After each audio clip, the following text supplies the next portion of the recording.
As you know, under copyright law, I am allowed to use portions of copyrighted material, in this case copyrighted material belonging to the Watchtower Bible and Tract Society of Pennsylvania, so long as this is used for the purpose of criticism and parody. Please remember this when Watchtower comes complaining because I've embarrassed them by using their propaganda in a way they disapprove of. Thank you.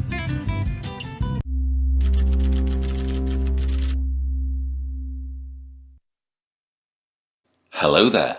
Well, this is just a quick video because last night there was a development with child abuse. Many of you will have watched my documentary, my YouTube documentary that I made called Jehovah's Witnesses and Child Abuse, Is There a Problem?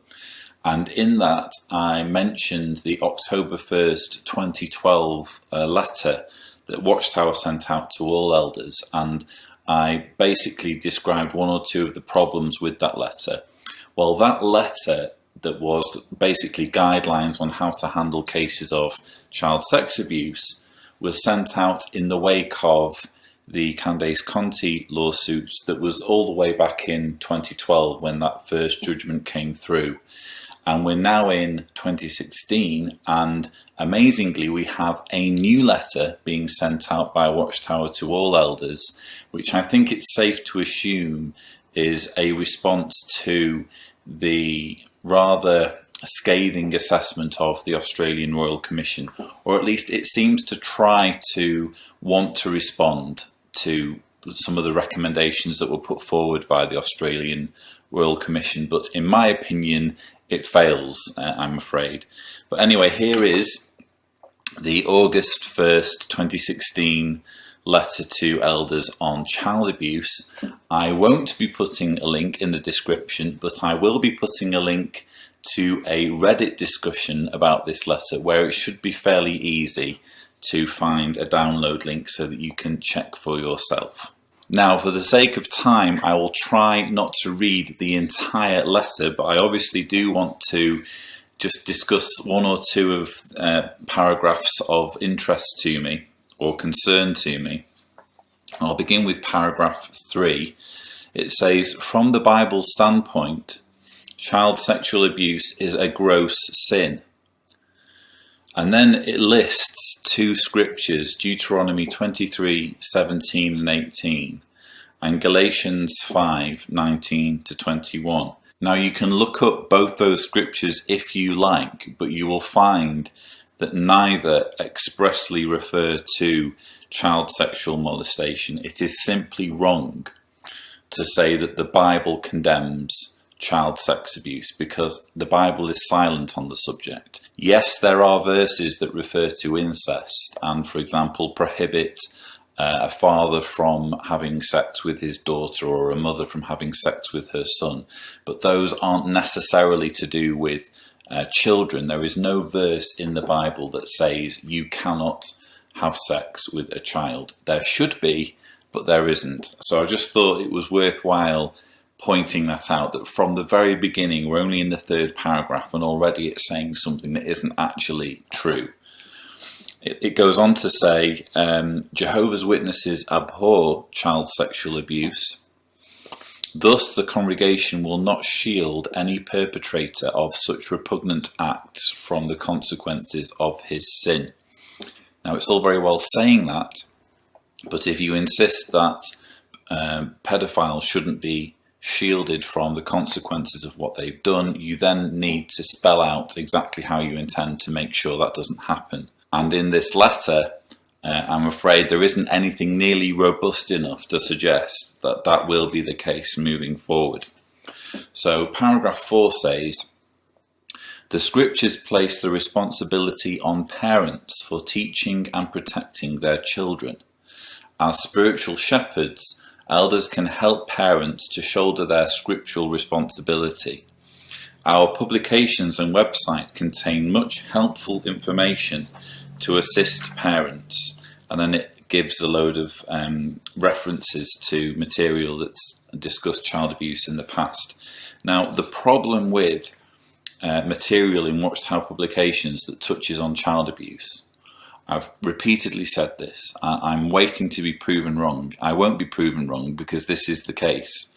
There is no material on child abuse that says go to the police. If you are a victim of child abuse or your child is a victim of child molestation, go to the police. You would think that would be one of the first things that you would say if you were writing, say, an article on child abuse.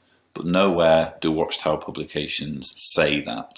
So it's fairly pointless giving a big long list of all of your material that is supposed to help parents manage this situation when absolutely none of it says the fairly rudimentary obvious thing, which is that child abuse is a crime and therefore should be investigated urgently as a crime by the authorities.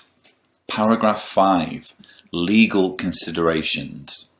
It says, in some jurisdictions, individuals who learn of an allegation of child abuse may be obligated by law to report the allegation to the secular authorities. In all cases, the victim and her parents have the absolute right to report an allegation to the authorities. Now, it's great that Watchtower no longer, as it did do in the past, feels it has to interfere with those who, like, for example, parents who wish to report child molestation to the police. They used to have basically a policy whereby if you went to the authorities, you were potentially slandering somebody, and if the elders weren't satisfied that he had committed paedophilia or child molestation according to the two-witness rule, it used to be very heavily stigmatized. The policy now is the parents have the right to go to the police. But the crucial flaw is that in this policy, it doesn't tell elders to tell parents to go to the police. There's a difference between not dissuading parents from going to the police and recognizing their right to go to the police and actively encouraging them, especially when you have a culture where the parents are trained to trust elders to deal with this situation. So it's basically a missed opportunity for Watchtower to say to elders, encourage parents to go to the police. It doesn't say that. Instead, it says the parents have the absolute right to report the allegation. It doesn't say remind them that they have the right to report the allegation. And also this point about in some jurisdictions, individuals who learn of child abuse may be obligated by law to report the allegation. I mentioned this in my child abuse documentary. It shouldn't just be about whether it's in the law or not. It should be about whether it's morally right or not. And in cases of child abuse, if you are aware that an individual is a child molester and you know that, of course you should immediately go to the authorities, whether you are commanded to do it by law or not, because it's the right thing to do. It shouldn't matter whether the law demands that you do it. It should matter that children are protected and, you know, a pedophile is brought to justice. And yet still Watchtower is basically trying to find loopholes that would allow it to get out of reporting a pedophile if it can, as I say, find the loophole in the local law that absolves it from the absolute duty to the legal duty to report child molesters. So disturbing that after all of the court cases and after the Royal Commission and everything, Watchtower still hasn't cottoned on to the fact that never mind what the local reporting laws are, it is their moral duty to protect not just witness children against pedophiles, but also children in the wider community against pedophiles. Point 6, to ensure that elders comply with child abuse reporting laws, 2 elders should immediately call the legal department for legal advice when the elders learn of an accusation of child abuse. A call should be made even when both persons involved are minors. The elders should not ask an alleged victim the accused person, or anyone else to call the legal department on the elder's behalf. And then it says the elders should call the legal department even in the following situations, and it lists a number of situations. The first two, the alleged abuse occurred many years ago. The alleged abuse is based on the testimony of only one witness. So there's the first of a handful of nudges or hints towards the two-witness rule. The interesting thing I should mention about this letter is that it very carefully avoids expressly invoking the two-witness rule, that you have to have two witnesses in order for an accusation of child abuse to merit a judicial investigation. It very carefully avoids doing that, even though it was done very, very clearly in the October 1st, 2012 letter. Here it's barely, it's not mentioned at all, but there are one or two hints, and that's the first hint where it says, even if there's only one witness. But the point here is that, again, elders are basically being asked to refer to the branch, refer to the legal department in all cases. They are not allowed to take the initiative and exercise their personal moral obligation to notify the police because they've just found out there is a pedophile on the loose. So it's, again, a missed opportunity to treat child abuse with the gravity that it merits. Paragraph 7, the legal department will provide legal advice based on the facts and the applicable law. And then later it says, after speaking with the legal department, the call will be transferred to the service department so that elders can receive further assistance. So the gist of it seems to be that the legal department establishes, well, what are the reporting requirements, what are the reporting duties, where does this stand legally? And then they hand over to the service department, and then it's more or less the service department who handles everything from there. And when I say everything, I mean everything. This is an interesting one. Paragraph 10 has the heading Congregation Considerations. It says, when discussing child sexual abuse from a congregation standpoint, we are not discussing a situation in which a minor who is a willing participant and who is approaching adulthood is involved in sexual activity with an adult who is a few years older than the minor. Nor, generally speaking, are we discussing situations in which only minors are involved. Rather, we are referring to an adult guilty of sexually abusing a minor who is a young child, or an adult guilty of sexual involvement with a minor who is approaching adulthood but was not a willing participant. Now, that I find very troubling, to talk in terms of whether a child is or is not a willing participant. Because if you are a child and an adult induces you or seduces you into having sex, regardless of what's going through your mind, you are not a willing participant, at least not as far as the law is concerned. You've been groomed. You cannot be a willing participant in sex if you are a minor having sex with an adult, at least in my opinion. That seems fairly straightforward. So I find it troubling that Watchtower is talking in terms of whether a child who's a victim of child sex abuse is a willing participant or not. And you can imagine the Pandora's box of problems that this would open when it comes to elders questioning victims of child sex abuse and trying to establish whether or not they were willing participants. So I guess I would, there are experts who probably need to look at this, but from my personal perspective, I find that very problematic. Paragraph 11, providing spiritual assistance to victims. As elders provide ongoing spiritual shepherding, it is especially important that they demonstrate empathy and compassion to victims of child sexual abuse and their families. Now, this whole paragraph seems to be an attempt at taking on board some of the advice that was given at the Royal Commission in Australia, which seemed to highlight some grave problems with the way elders were approaching these matters.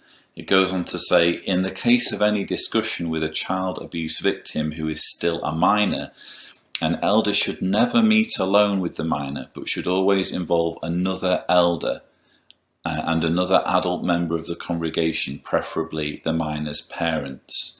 If it is not possible to include the parent, for example, if the parent is the accused, then another adult member of the congregation who is a confidant of the victim should be included.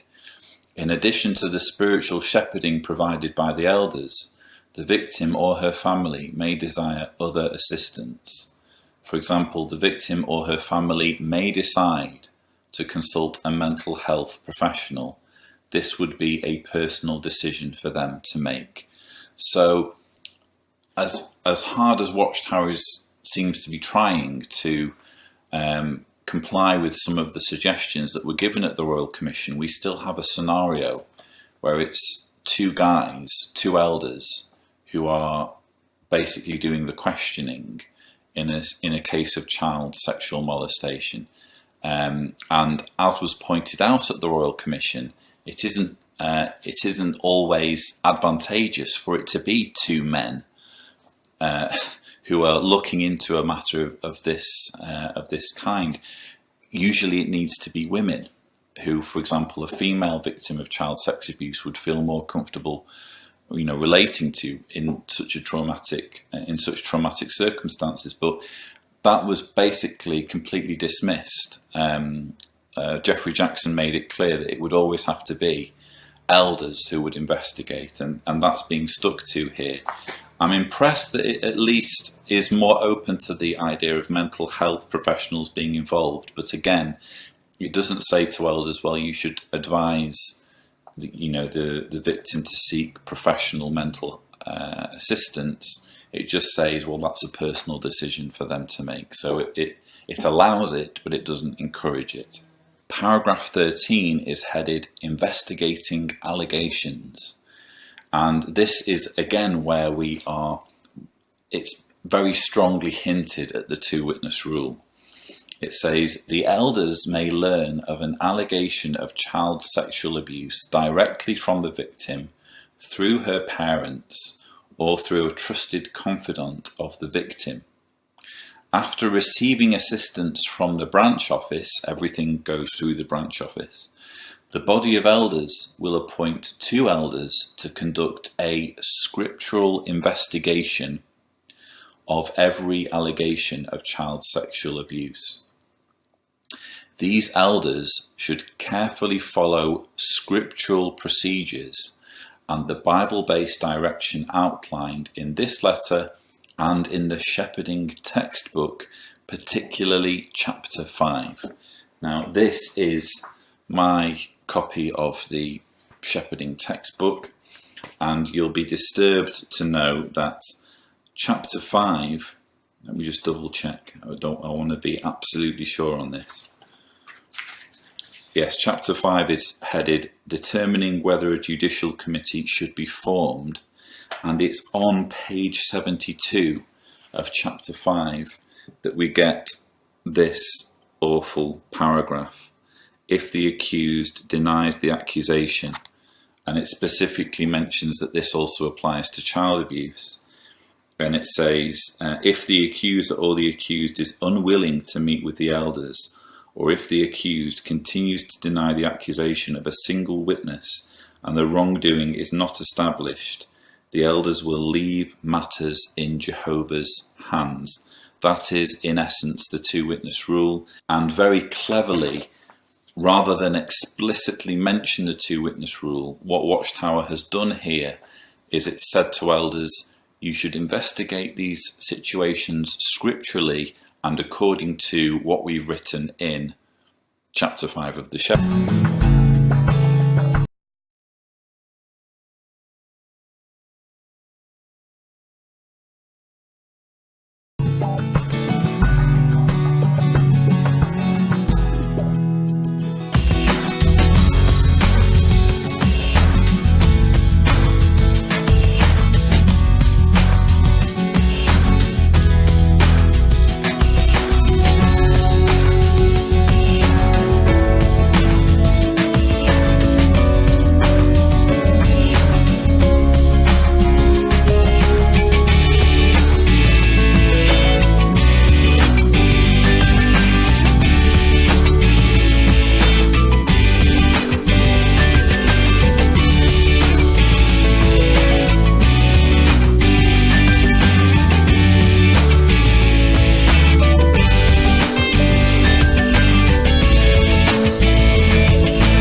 Yeah, Dr. Jason Morrison, theologist again. I just want to say thank you for watching the videos, and I hope you got plenty of self-rediscovery and freedom out of it. If you watched it on YouTube, please share or like, maybe even comment. If you watched it on Facebook, like, comment, share.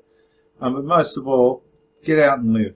This isn't a rehearsal. You've got a one-off life. Don't let your loyalty and your faithfulness blind you to the life that you should be experiencing. Till the next video, thank you for watching, and bye for now.